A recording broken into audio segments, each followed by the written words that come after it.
This is Mary. Mary is 98 years old. She lives by herself, is healthy and active, and does her own grocery shopping. What's her secret for being a healthy, independent centenarian?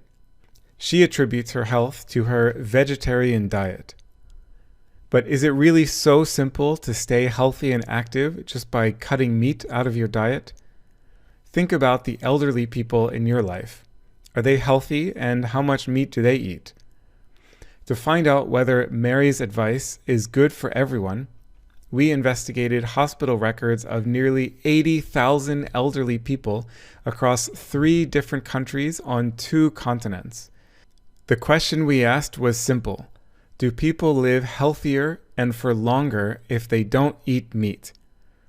Now, the data analysis was not quite so simple because meat consumption is also correlated with other factors like economic status and living in an urban or rural environment.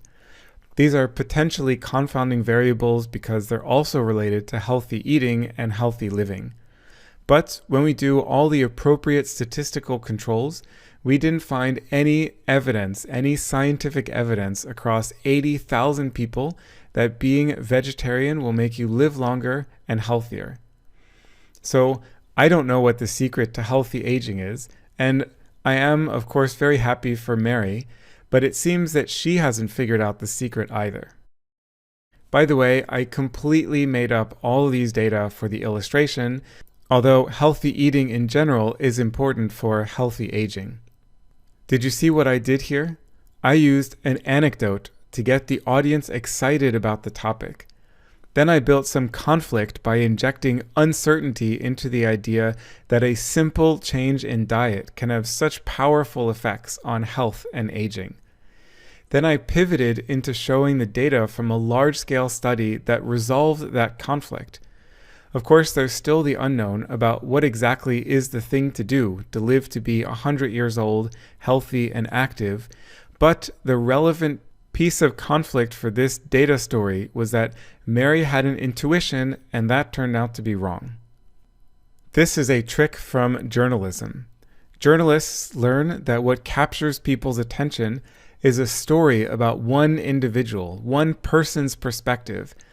How does a war or a political movement or a fire or an earthquake affect one person?